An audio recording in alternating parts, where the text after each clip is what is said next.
Hey guys, I'm Rich from NeoWin. Today, we're unboxing the Lenovo ThinkPad X1 Extreme.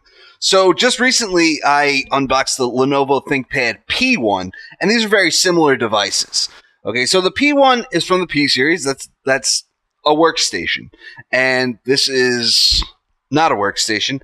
And the difference is the P1 goes up to Xeon processors and has quadro graphics. This one has core processors, and it goes up to, and it has GTX graphics. So, different markets, very similar devices.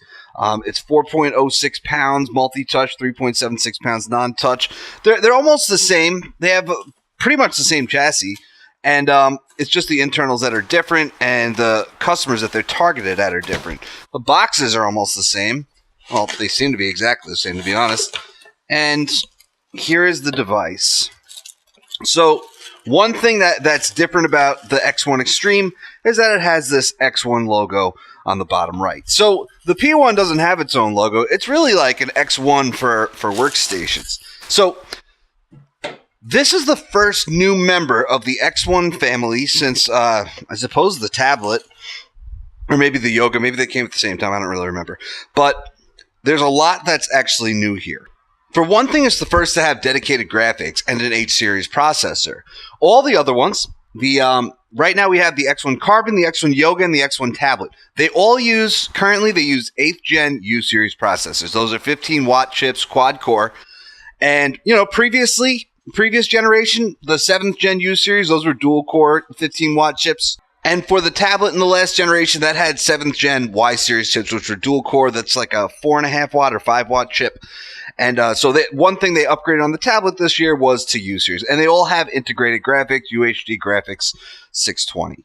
Now, this one, however, this model that you're looking at right here has a Core i7-8750H or an 8850H. It doesn't, the spec sheet actually says both. But anyway, that's a hexa-core 45-watt chip. So a lot of power there.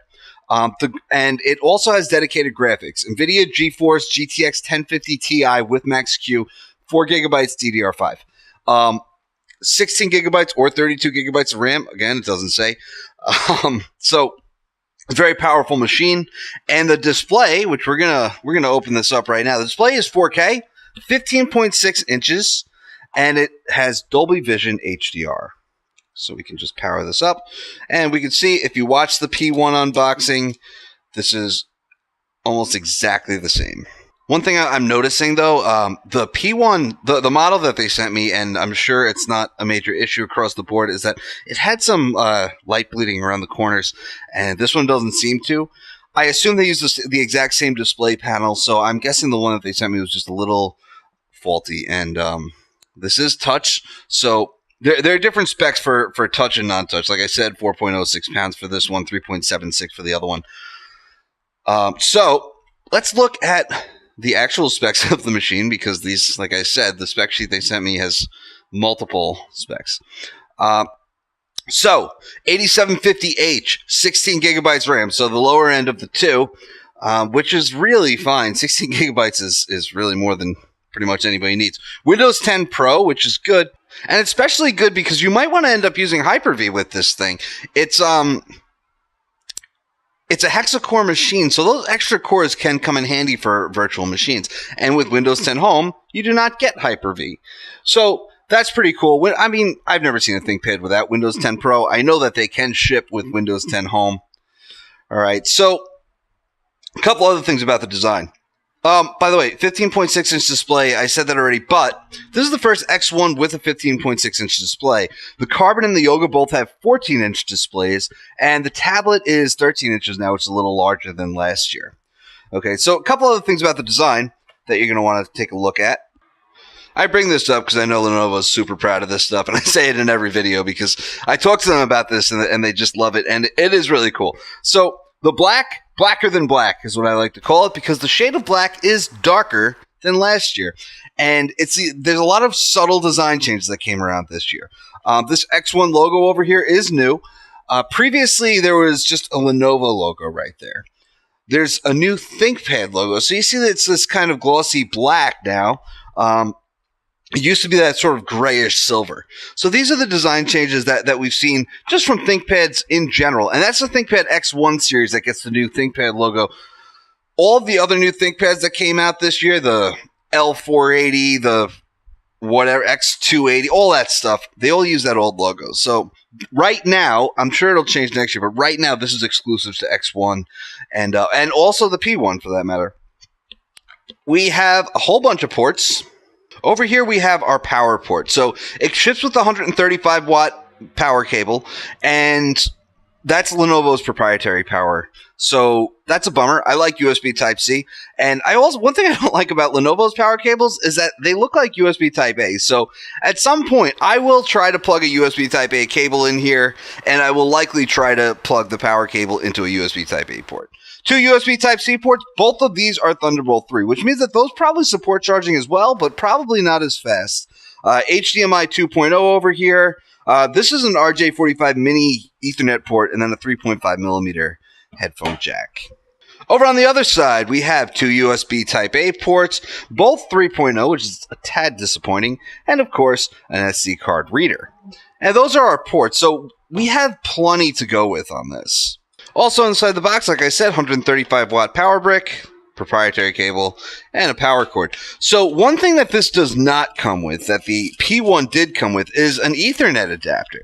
So, like I said, there's a mini Ethernet port on there, and you know, that's kind of a bummer because this is a big device and they can probably fit a full-size Ethernet port on there. So you do need an adapter to plug in your networking cable, and this device does not come with one. So I mean, obviously it's a ThinkPad, so it is considered to be a business PC, but it's not a workstation, so maybe they're not counting on you needing wired internet as much. But if you want to do a little bit of gaming on this PC, you can. It does have that. It does have enough power to be, you know, a casual gaming unit. There's also Dolby Audio, so the sound should be pretty good on this. All right, let's wake this up. It comes with Dolby Atmos, which is not what it says in the spec sheet here, but you should get you should be able to change your sound profiles and stuff like that for game, and then dynamic, that kind of just adjusts to whatever it thinks you're using at the time. 360-degree far-field voice microphone. So this guide that they sent me said it works with Cortana.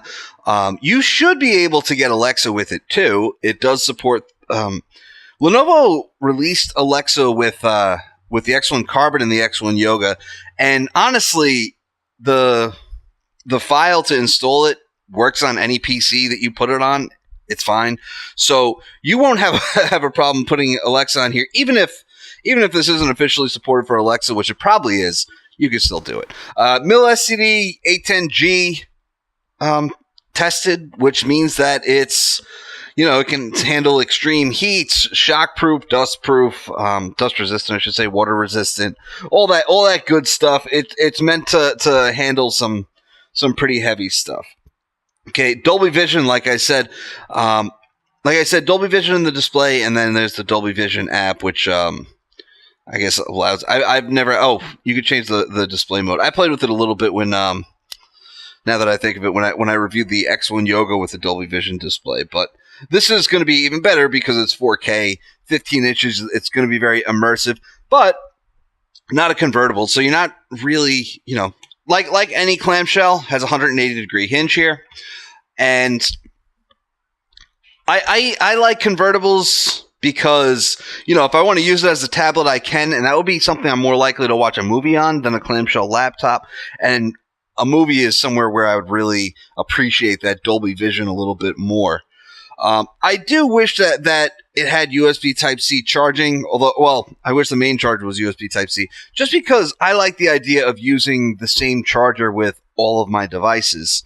I was a little disappointed that they gave me that mini Ethernet adapter with the P1 because I would rather have a USB Type-C to Ethernet adapter, again, that I can use with all of my devices. All right, but yeah, that's the X1 Extreme. If you've used Lenovo ThinkPads before, then you know it's got a great keyboard. It's got the track point here, which takes a little getting used to. If you don't like it, you don't like it. If you do, I mean, you use it with these physical buttons here. The trackpad itself is clickable on its own. And yeah, that's about it. The keyboard, I call it a Cadillac of keyboards because it's just it's a very precision. It's perfect. You know, and it's something like it's kind of commonly known by now. The ThinkPad keyboard is the keyboard. If you type a lot, if you care about that keyboard experience, you might want that ThinkPad keyboard. But that's it for now. It's a ThinkPad X1, which means this is a premium device. It's a powerful device, and I'm pretty excited for it because I love ThinkPads in general, and I'm going to try out all kinds of things on this. Anyway, guys, that's it. I'm Rich from NeoWin. Have a great night.